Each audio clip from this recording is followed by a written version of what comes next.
Muito boa tarde aos nossos participantes. Estamos de volta com o último dia do painel Telebrasil 2021, o principal encontro de lideranças do setor de telecomunicações da América Latina. Pelo segundo ano consecutivo, toda a programação do painel Telebrasil foi realizada em formato digital, com o objetivo de proporcionar à nossa audiência não apenas uma boa experiência virtual, mas especialmente conteúdo de qualidade, com foco na importância do setor de telecomunicações. A agenda desta tarde, nessa nossa reta final, você conhece no site www.paineltelebrasil.org.br, que aparece aí na sua tela, onde também é possível rever ou assistir tudo o que aconteceu nos dias 14 e 21 de setembro, né, Gustavo? Muito bem, Carla. É por isso que, antes de iniciar a próxima sessão, em nome da Conexis e da Telebrasil, quero registrar um agradecimento muito especial à Ericsson e à Huawei, nossos patrocinadores diamante, que acreditaram no grande potencial deste evento. Sem o apoio dessas empresas, dificilmente toda essa estrutura estaria à disposição de vocês, nossos participantes. Agradeço também a Algar, a Claro, a Oi, a Qualcomm, a TIM e a Vivo, nossos patrocinadores Platinum, que contribuíram muito para tornar este evento possível. A mesma gratidão eu estendo às empresas Cisco, Facebook, Nokia e Vital, patrocinadores da categoria Gold, que celebram conosco o sucesso do painel Telebrasil 2021. Por fim, não poderia deixar de mencionar os patrocinadores da categoria Bronze, a Abrasat e Sindisat, a Abrintel, o Movimento Antênice, o CPQD, a Febratel, a Feninfra, a KPMG e a Transformação Digital. Em nome da Conexis e da Telebrasil, muito obrigado a todos. E agora, para inaugurar esta tarde, Gustavo, eu chamo o presidente da Cisco do Brasil, Ricardo Muti, que tem uma apresentação muito aguardada pelos participantes do painel Telebrasil 2021. Ricardo, é com você. Olá, boa tarde a todos. Meu nome é Ricardo Muti, eu sou presidente da Cisco do Brasil. Em primeiro lugar, eu quero agradecer a oportunidade, agradecer a Telebrasil, por estar aqui falando com vocês um pouquinho hoje sobre um tema tão importante, né? A gente vai conversar um pouquinho nessa sessão de hoje de transformação digital e como que isso vai mudar a nossa vida, ou vai impactar a nossa vida, a vida das pessoas nos próximos anos, com foco justamente nessa transformação de uma nova economia digital, que também precisa ali ser fonte geradora de novos empregos, de novas possibilidades, de uma nova infraestrutura, de novos modelos de negócio. Fica aqui também meu desejo de saúde a todos vocês, espero que todos estejam bem e, quem sabe, já vacinados. Bom, eu vou compartilhar alguns slides com você. Bom, pessoal, o tema de transformação digital ele certamente foi acelerado por conta da pandemia. Claro que ela trouxe questões muito duras para a sociedade, não para o Brasil, para a sociedade de uma forma mais ampla, o mundo inteiro sofreu com isso, ainda sofre, inclusive, mas ela, sem dúvida nenhuma, foi talvez um dos grandes aceleradores ou causadores de uma aceleração dentro do tema de transformação digital. Aqui eu queria citar três grandes pontos em que eu enxergo que a transformação digital veio, de fato, trazer uma visão diferenciada e que é algo que nós precisamos, de fato, continuar trabalhando como sociedade, como governo, para que isso não pare por aqui, que continua evoluindo. E nessa questão eu citaria aqui o foco que foi feito em cima de educação, saúde e novas aplicações, quando a gente fala de mercado privado, ou então novo governo digital, que tem se propagado de uma forma rápida, não somente na esfera federal do Brasil, mas em todos os estados. Quando a gente tange um pouquinho e olha essas questões, a gente viu uma revolução muito grande nessa área de educação, aqui cito educação primeiramente, onde da noite para o dia, o mais importante não era ter somente um prédio físico ou uma escola física para um aluno ter aula, mas sim como levar a educação para uma criança que muitas vezes estava de forma remota, ou um jovem que está ali dentro do seu segundo grau ou faculdade, cursando à distância o seu curso, né? E ali uma mudança, um paradigma que a gente entende que, de fato, foi ali de uma forma emergencial, mas que caminha agora em cima de uma de uma nova modelagem, e é algo que a gente não pode parar de fato, principalmente olhando uma nova visão desse contexto. Possivelmente nós teremos um modelo híbrido, uma questão de mudança de material, né, do artefato pedagógico, de como que você leva a educação para os alunos, uma transformação, sem dúvida nenhuma, na infraestrutura do país, que é necessária, e ali, como é que a gente chega com essa infraestrutura de conectividade e segurança, principalmente para a ponta, uma alfabetização digital dos nossos educadores, né? Que é algo crucial. Não há como se ter tecnologia, aparato tecnológico, se a gente não tiver os nossos docentes bem capacitados para esse tipo de tecnologia. E, obviamente, a infraestrutura que eu já citei aqui como algo crucial. Quando a gente olha o tema de saúde, nós tivemos aqui as determinações colocadas pelo Conselho de Medicina Federal com a possibilidade da telemedicina ou teleatendimento, que é algo que está ali colocado e condicionado a um período que é este período pandêmico, mas que certamente transformou e tem que continuar e ser um agente de transformação para levar a saúde para todos os cantos deste país, não é verdade?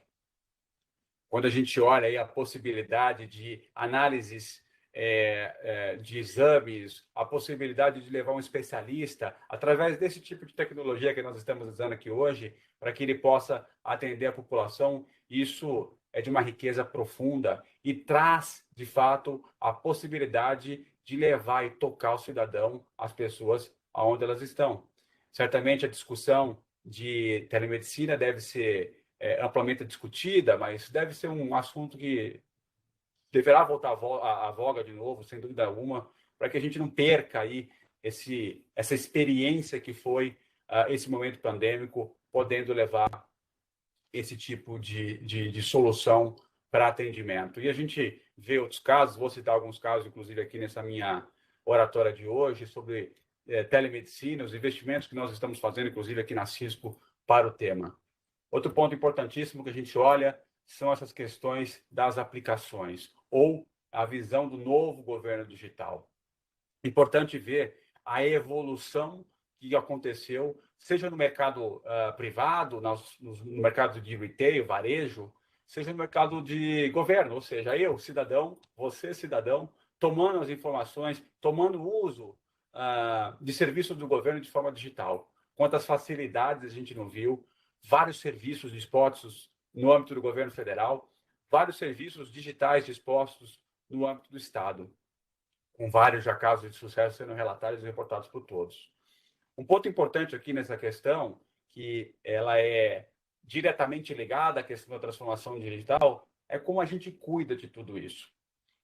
A transformação digital, ela trouxe vários benefícios e essa aceleração que nós sofremos, ou a forma acelerada com que isso foi disposto, possivelmente nos deixou com algumas lacunas. E alguns pontos importantes que a gente deve sempre observar. Toda vez que leva um serviço, uma nova aplicação, um novo produto para esse meio digital, há que se pensar em como é que você faz a gestão de tudo isso. Como você faz a governança de tudo isso. Como é que você cria uma infraestrutura de observabilidade em cima dessa plataforma. Como é que você bilheta isso? E, acima de tudo, como é que você garante segurança? Como é que você garante que as barreiras de compliance, as barreiras relacionadas às questões de proteção de dados das pessoas, né, estão sendo cumpridas? Como é que você constrói tudo isso? Veja, nós vivemos hoje um mundo de nuvem, cloud. Qualquer lugar que você trabalhe, fale, escuta, você escuta cloud, nuvem. Extremamente importante, a nuvem nos trouxe uma vantagem estrondosa da possibilidade de você realmente agilizar, antecipar as entregas, lançar novas soluções, novos produtos. Agora, há que se pensar também como é que você cuida de tudo isso. Uma coisa é você ter as suas aplicações até então atrás do seu data center, até então atrás dos seus firewalls. Como é que você leva essa visão agora para algo que está fora do seu perímetro? E como é que você garante, sim, que você tem aí todos os requisitos de governança e segurança habilitados em cima dessa plataforma. Outro tema super importante que eu gostaria de citar, e está atualmente intrínseco aqui a essa nossa discussão aqui na Tele Brasil, é justamente o que a gente vive hoje dessa transformação do 5G e do Wi-Fi 6, né, Wi-Fi 6E. Recém agora, o governo, inclusive, já liberou e já tem data para a licitação do novo Spectrum, né, para suporte aí da tecnologia do 5G. Sem dúvida nenhuma, o 5G, aliado ali ao Wi-Fi 6, ele vai transformar a experiência das pessoas, dos usuários. É uma solução, são soluções que levam alta velocidade, baixa latência, a possibilidade de criação de novas aplicações, principalmente baseado em elementos como a parte de internet das coisas, o famoso IoT. E tudo isso chegando a um ponto do que a gente pode chamar de uma nova economia. Uma nova economia digital que se gera em cima de tudo isso. Extremamente importante entender o quanto isso vai gerar de novos negócios e como a gente poderia ou poderá estar habilitado para esta nova jornada. Outro ponto importante que a gente entende aqui na Cisco, que também vai trazer benefícios, é o conceito de Open RAN, né? Mais competição, menos custos na entrega dos serviços. Em relação à questão do 5G e do Wi-Fi 6, a gente ainda gostaria de ressaltar um negócio muito interessante. Como eu comentei, a alta velocidade, a alta demanda, isso demandará certamente uma necessidade de construir uma rede robusta, extremamente segura. A Cisco se preparou muito para isso e recentemente, inclusive, nós lançamos o nosso novo Silicon, nosso novo chipset, que é o nosso chamado de Silicon One. Ele é um semicondutor, né, que estará no coração de todos os nossos grandes equipamentos, sendo 50 vezes mais potente do que nós temos hoje em dia, justamente para poder criar e lidar com essa quantidade incrível de volume de tráfego que nós vamos ter daqui para frente. Este é um ponto importantíssimo, esse é um ponto de visão que todos nós deveríamos ter e pensar. Como é que a gente entra nessa nova era, como é que a gente gera esse novo mundo olhando essa situação. Passo aqui para o meu segundo slide para falar um pouquinho do que a gente, daqui da Cisco, tem olhado e como é que a gente tem apoiado essa questão da transformação digital. E um pouco também da visão de cuidar, de olhar a questão social que nós temos e a responsabilidade que todos nós temos, empresas e governo, com essa questão do social, de tocar as pessoas. Eu sempre brinco que tecnologia não vale de nada se não for para ajudar o ser humano, melhorar a vida do ser humano, senão ela não vale a pena.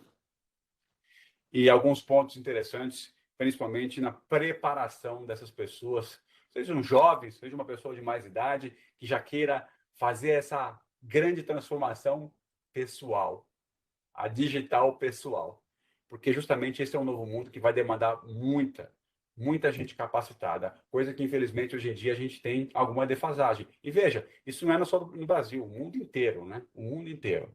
Eu inclusive passei algumas experiências aqui na Cisco e em outras empresas da qual eu tive o prazer de trabalhar, de profissionais, principalmente na área de análise de dados, cientistas de dados, sendo levados para fora do Brasil, a Alemanha, a Europa, de uma forma geral, para trabalhar nesses países por falta de mão de obra lá. E a gente acaba tendo esses nossos profissionais sequestrados para esta nova demanda que o mundo exige, né? Isso é um ponto interessante. Mas falando aqui, não enrolando mais, mas falando aqui da questão da nossa agenda digital. A Cisco criou um programa ano passado chamado Brasil Digital Inclusivo. Esta é uma agenda que, como eu falei, tem um foco de investimento em projetos que vão trazer impacto de transformação digital para o país. A Cisco tem esse programa já há algum tempo. É um programa que os americanos, na Corp, chama de CDA, de Country Digital Acceleration, que nós aqui no Brasil demos o nome de Brasil Digital Inclusivo. Esse programa já roda em mais de 40 países. O ano passado nós fomos agraciados pela corporação de trazer esses investimentos no Brasil. E aqui, nesse slide, salto para vocês, ou ressalto para vocês, quais são os principais pilares que nós estamos trabalhando. Indústria 4.0. Por muito tempo a gente viu a indústria brasileira no auge na geração de PIB deste país. E hoje em dia você vê a indústria um pouco aquém do que ela poderia, do potencial que ela poderia ter. Nessa questão, nós fizemos e montamos, inclusive, uma parceria com o Senai, justamente criando um laboratório de indústria 4.0.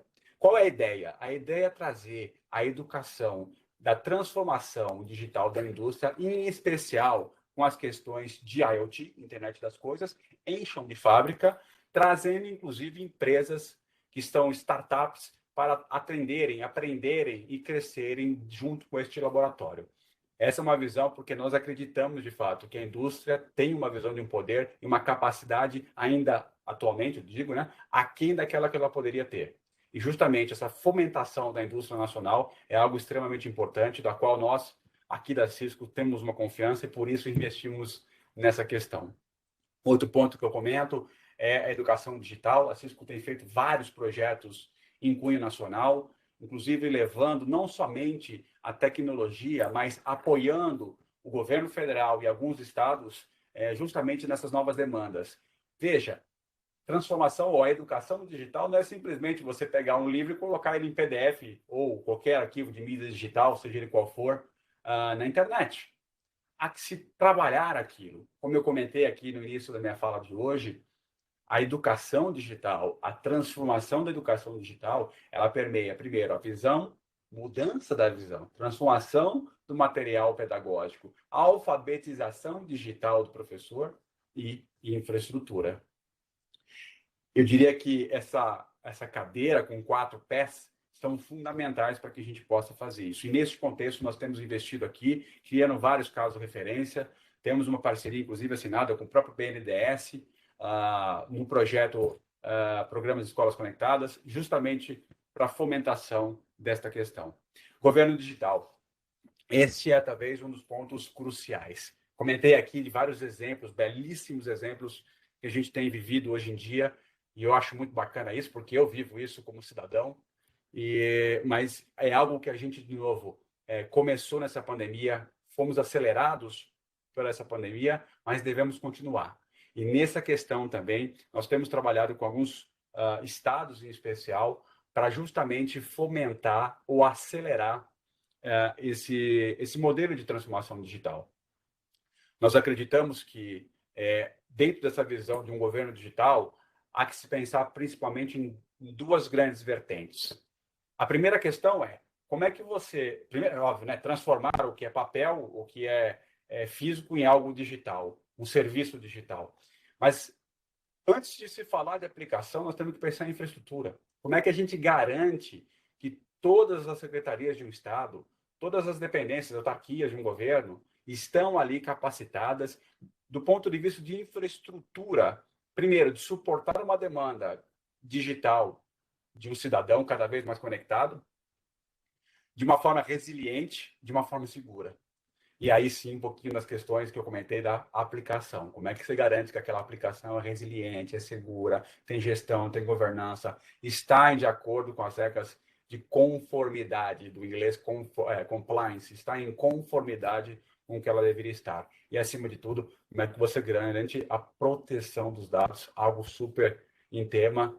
Temos a lei brasileira, inclusive, já que rege isso, e que é um tema que nós todos precisamos nos preocupar. Então, essa questão, a Cisco tem apoiado alguns projetos no Brasil também, justamente buscando essa visão.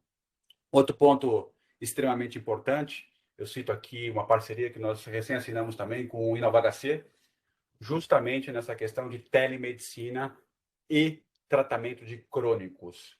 Né? Ali um caso inicial, ali em especial, que é o caso piloto, né? É o primeiro caso referência que nós estamos construindo, é a parte dos transplantados de medula óssea. Como é que você garante que aquele transplantado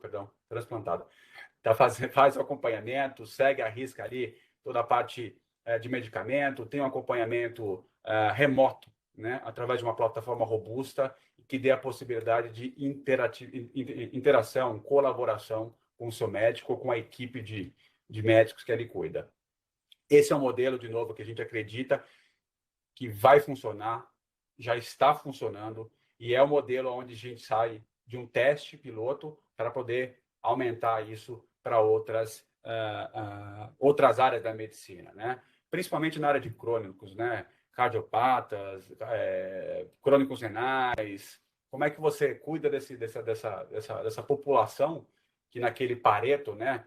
20% dessa população consome quase 80% aí dos custos, né, de saúde desse país, principalmente porque demandam muito o uso de unidades de terapia intensiva. Extremamente importante também esse tema.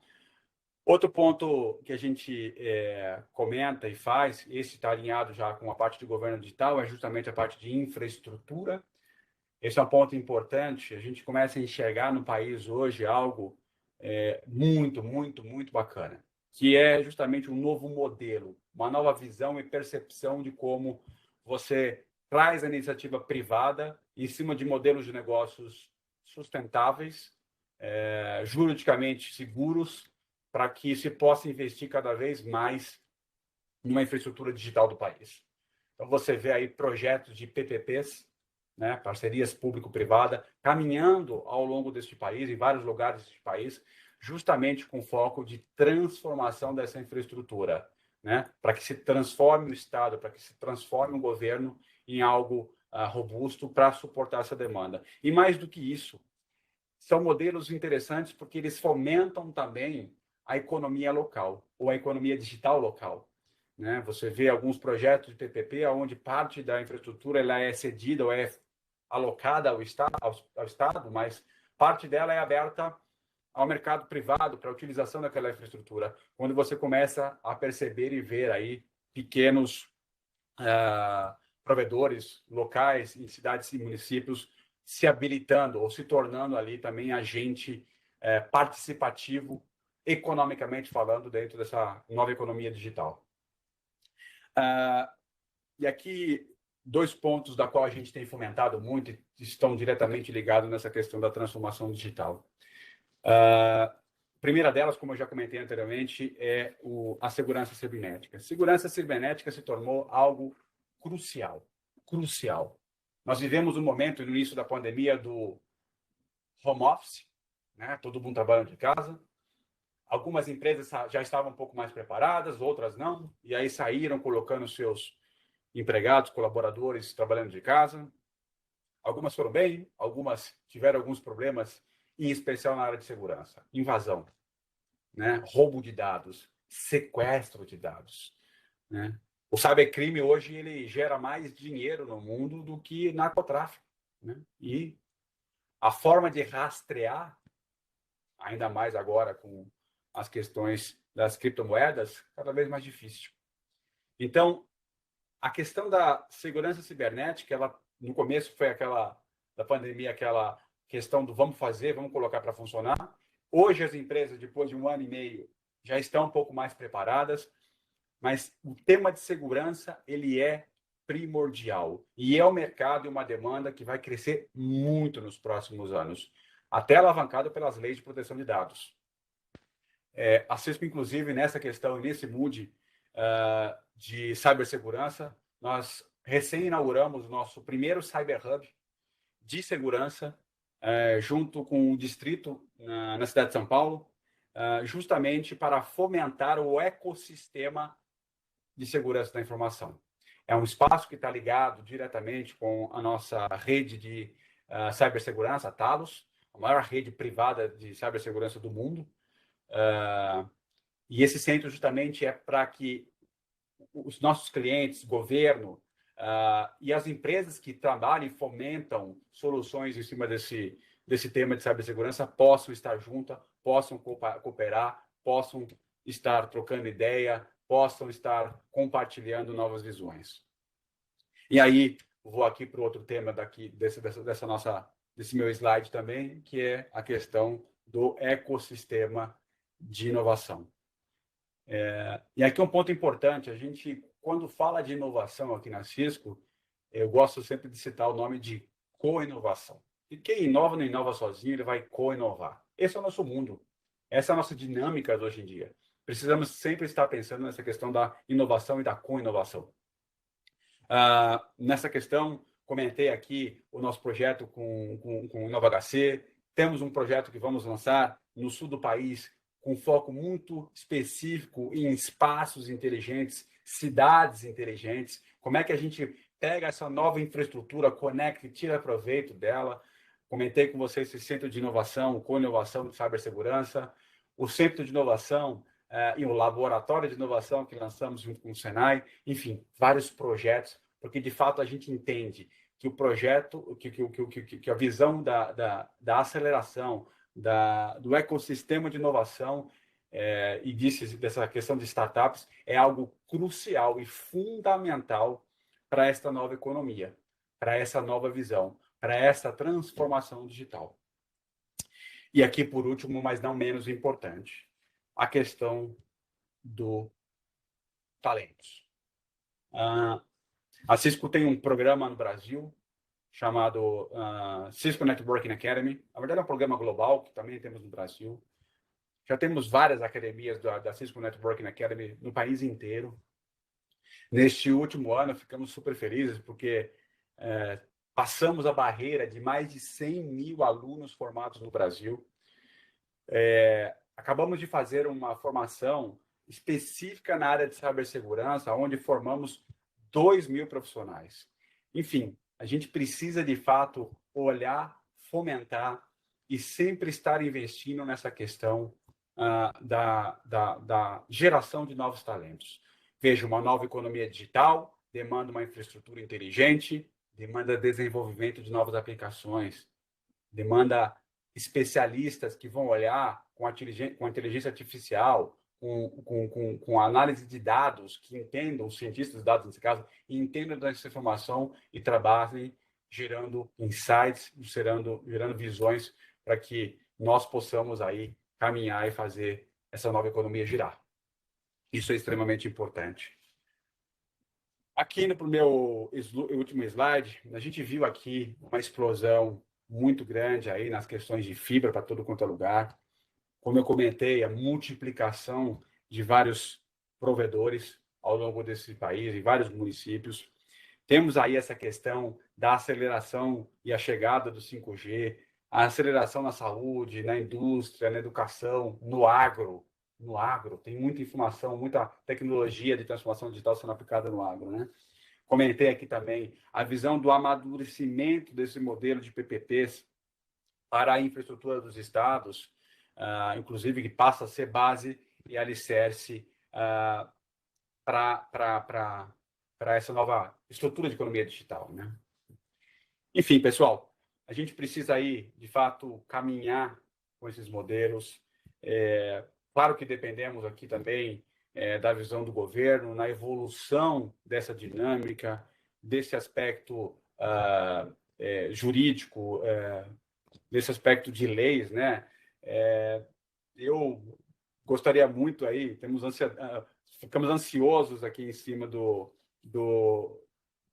uma questão do tema de aprovação aí do FUST, para que se autorize a utilizar ali para conexões da escola nesse país. Enfim, acho que a demanda está aí, transformação está acontecendo e a gente tem uma oportunidade única aqui de transformar esse país, né? E eu tenho certeza que o país caminha, nós aqui caminhamos para que tenhamos cada vez mais uma nação mais digital, mais conectada, mais eficiente, mais competitiva e, acima de tudo, mais justa. Bom, muito obrigado a todos.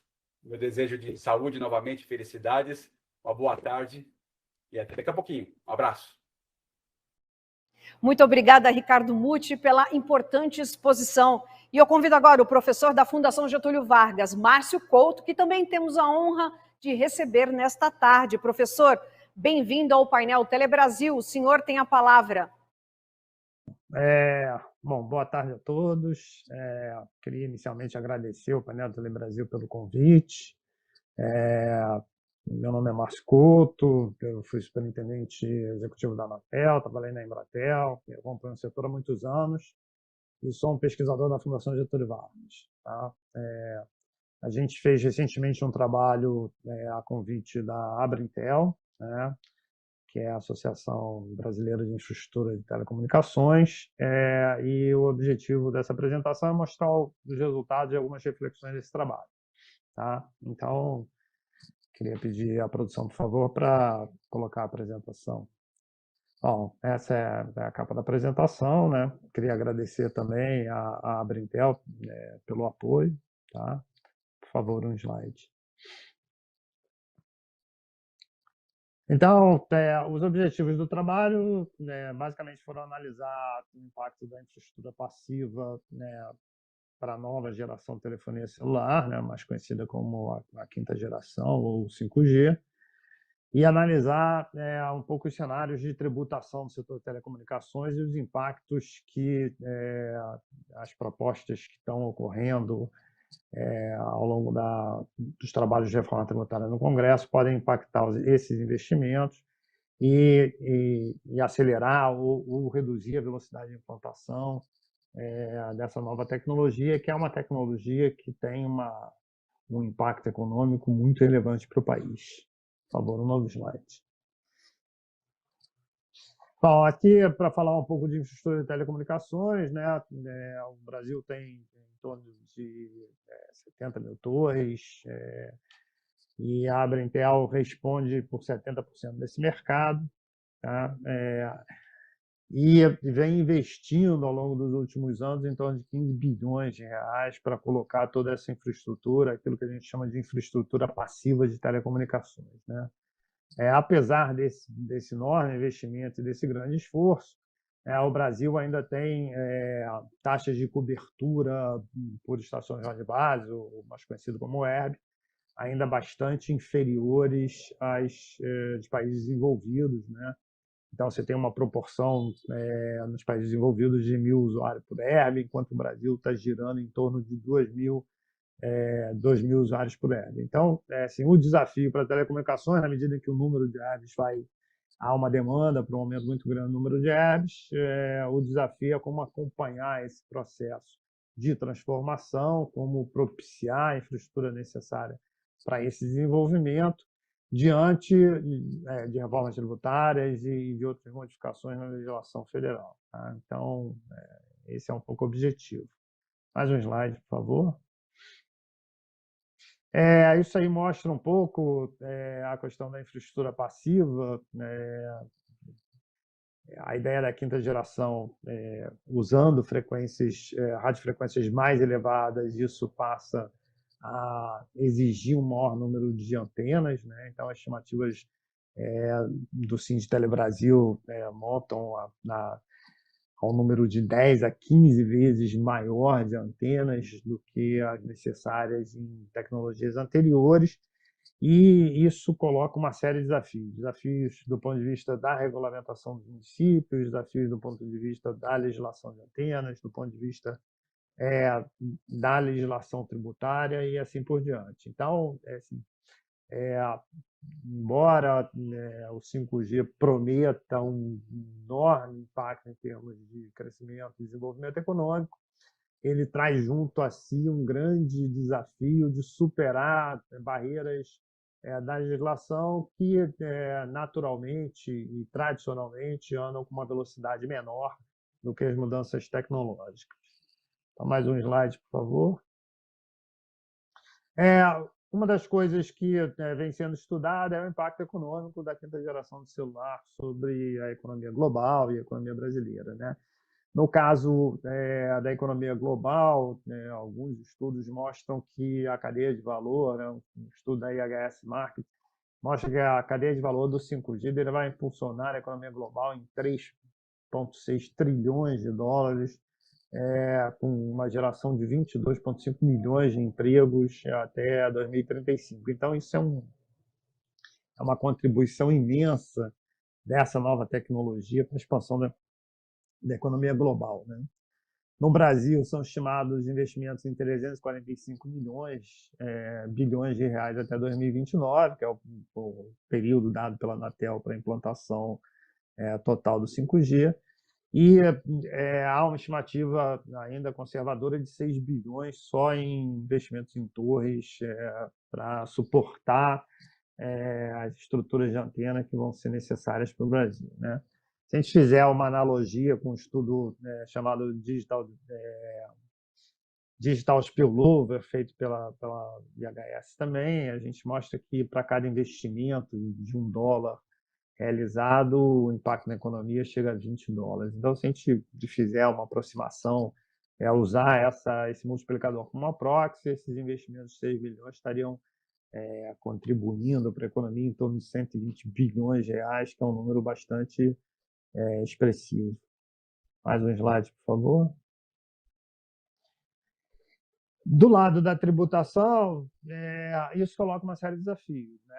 Boa parte desses investimentos são gerados pelos fluxos de caixa operacionais das empresas e o Brasil passa por um momento de grande discussão de reforma tributária.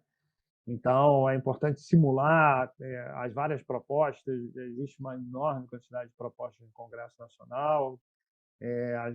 A discussão de reforma tributária é uma discussão bastante complexa, e isso envolve desde tributos corporativos, a tributos sobre consumo, a taxas específicas setoriais. Então, uma das coisas que a gente procura fazer é sempre olhar para o exterior para ver qual as lições que vêm lá de fora. Então, recentemente, se você olhar a carga tributária brasileira ao longo dos últimos anos e comparar ela com padrões internacionais, o Brasil viveu uma enorme expansão de carga tributária, né, o que colocou o país numa das maiores cargas tributárias em telecomunicações no mundo, né? Mais um slide, por favor. Então, esse gráfico de distribuição de níveis de carga tributária em banda larga e telefonia móvel mostra essa posição do Brasil, que é uma posição, do ponto de vista do desenvolvimento setorial, muito aquém do desejável, né? A gente esperaria que o país pudesse avançar como outros países avançaram, né, em termos de redução de carga, para induzir um desenvolvimento econômico mais rápido e mais profundo, ainda mais num país com dimensões continentais tão amplas. Mais um slide. Então, assim, a gente coletou alguns estudos, fez algumas simulações. Um dos estudos que a gente olhou foi um estudo feito pela PwC para uma das grandes empresas do setor, que procurou trabalhar em 3 dimensões de impostos corporativos, né? Alterações na carga tributária de imposto de renda da pessoa jurídica e contribuição social sobre o lucro líquido, as regras de depreciação acelerada para ativos fixos em telecomunicações e regras de prejuízo fiscal, né? Uma das coisas que se viu nesse estudo foi iniciativas em países lá fora quanto às regras de depreciação, né? O Brasil trabalha com regras de depreciação fiscal muitas vezes em infraestrutura em torno de 4%, ou seja, um período de 25 anos para depreciação total. E alguns países já mostram que isso não é mais uma realidade, especialmente em função de avanços tecnológicos e mudança nas características dos ativos, né? Então, há alguns incentivos do exterior para o reconhecimento dessa depreciação num período mais curto, né? Mas isso, no caso brasileiro, conflita com uma série de regras de apropriação de prejuízos, né, que são as regras de compensação de prejuízos fiscais, então exige uma readequação desse processo. Mais um slide, por favor. Então, a gente procurou trabalhar com alguns cenários de crescimento e alguns cenários de expansão para o setor, né? E 3 cenários básicos de redução de alíquota, de mudanças em depreciação acelerada e compensação de prejuízo fiscal, né? Esses cenários procuram acompanhar a experiência internacional, e, por outro lado, eles procuram mostrar o impacto desse peso tributário nos investimentos, né? Então, à medida que a gente exige mais investimento com a implantação do 5G, a carga tributária passa a ter um peso mais relevante nessa discussão, né? Então, mais um slide, por favor. A gente procurou fazer algumas simulações que mostram que determinadas variações de carga tributária que estão sendo propostas no Congresso podem dar um grande impulso ou reduzir esse impulso aos investimentos, na medida em que é desejável, né, no deployment da rede 5G, que embora a Anatel tenha um cronograma de cobertura proposto, a gente sabe que quanto mais rápido, nos lugares onde tem demanda, esse impacto em termos de desenvolvimento econômico pode ser uma contribuição ainda maior para o país, né? Então, mudanças tributárias que aumentem essa carga tributária podem dar efeitos muito grandes. Então, aí você tem alguns cenários, né, cenários de tributação, que mostram que, num pior cenário, onde essa carga venha a ser aumentada, esse efeito seria um efeito redutor da capacidade de investimento, né? Enquanto que reduções de carga tributária podem liberar recursos para reinvestimento e podem ser um instrumento importante para aumentar a velocidade do deployment da rede, né? Então, isso é o que esse gráfico procura demonstrar. E a gente fez mais duas simulações, né? Uma simulação em relação ao PL 2337, que fala, e uma simulação sobre PIS/COFINS, né? Então, mais um, por favor. No 2337, você tem as mudanças propostas para as alíquotas de IR de 34 para 29, né? E a aplicação de alíquotas de 20% na distribuição de lucros e dividendos, né? Então, o que se mostra é que aplicações de alíquota de 20% na distribuição de lucros e dividendos e a redução da dedutibilidade dos juros sobre capital próprio pode ter um peso negativo, líquido negativo sobre os investimentos do setor. Mais uma transparência, por favor. E, finalmente, a gente procurou fazer uma simulação parecida em relação ao PL 3887, 2020, que fala do projeto de reforma tributária e propõe, na reforma tributária, um aumento unificado das alíquotas de PIS/COFINS de 9,25% para 12%, né? Então, esse aumento também é um aumento que impacta diretamente a capacidade de geração de caixa das empresas. Isso tem um efeito sobre o investimento também. Então, o nosso objetivo era simular esses efeitos e tentar entender, nessa dinâmica de deployment de rede de 5G, o quanto essas mudanças propostas, essas discussões em tramitação no Congresso podem impactar esses investimentos e a sua velocidade de implementação de rede, né? Então, essa mudança por si só tem um impacto correspondente a 1,17 bilhão de reais entre 2022 e 2029, o que corresponde a 34% do capex projetado pelo setor de infraestrutura passiva durante o período de implantação da rede, né? Então, esse é um panorama que a gente procura simular, né? Um acompanhamento permanente de simulações para mostrar os riscos embutidos em transformações tributárias que são necessárias ao país. O país precisa efetivamente de uma reforma tributária ampla e abrangente, mas que, ao mesmo tempo, precisa cuidar de determinadas de características específicas dos diversos setores e do momento em que esses setores se encontram, especialmente em momentos de investimento em novas tecnologias. Então, mais um slide, por favor. Então, um pouco da conclusão que a gente traz no estudo, isso é uma apresentação bastante resumida dele, né, que a gente procurou simular alguns efeitos de propostas de reforma tributária sobre os investimentos do setor de infraestrutura passiva. A gente olha para o país como o Brasil sendo um dos maiores tributadores do setor de telecomunicações, e a gente sabe da importância que o setor tem de telecomunicações e as tecnologias de informação e comunicação têm para o desenvolvimento econômico.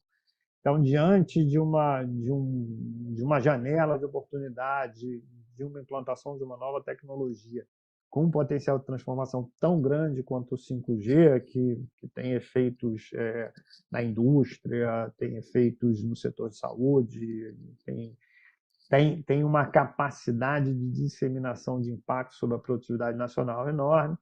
A gente procura mostrar que determinadas mudanças tributárias podem ser um estímulo ou um desincentivo, né, que aumentem ou reduzem a velocidade de implantação da rede, né? Então, esse é o principal cuidado que eu acho que a gente precisa ter, e eu tenho certeza que as autoridades governamentais e o Congresso estão sensíveis a isso, mas é sempre preciso manter o alerta da importância de que discussões tributárias que não olhem para especificidades em momentos de determinados setores possam ter impactos que a gente venha a se arrepender no futuro. E que, de alguma forma, né, sejam, apesar da visão macro e da visão geral da necessidade da reforma tributária,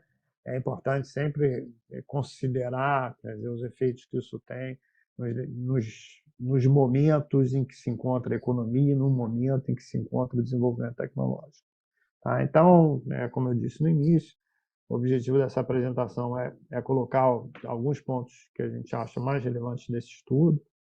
É uma apresentação resumida, a ideia é fazer com que esse estudo seja mais divulgado, e agradeço a oportunidade do Painel Telebrasil para fazer essa discussão, da Abrintel pelo apoio que tem dado a gente, e tudo que a gente procura trazer, né, no sentido de ampliar a discussão, ampliar o debate e fazer com que as várias visões se integrem naquilo que é o principal benefício esperado, né, de qualquer reforma econômica proposta. Então, mais uma vez, eu agradeço a todas as pessoas do Painel Telebrasil e muito obrigado. Eu agradeço ao professor Márcio Couto, sempre muito atento aos avanços e transformações da indústria de telecom, né, Gustavo? É isso aí, Carla. Excelente palestra do professor da FGV, Márcio Couto. E agora, antes de prosseguirmos, quero compartilhar uma grande novidade com vocês.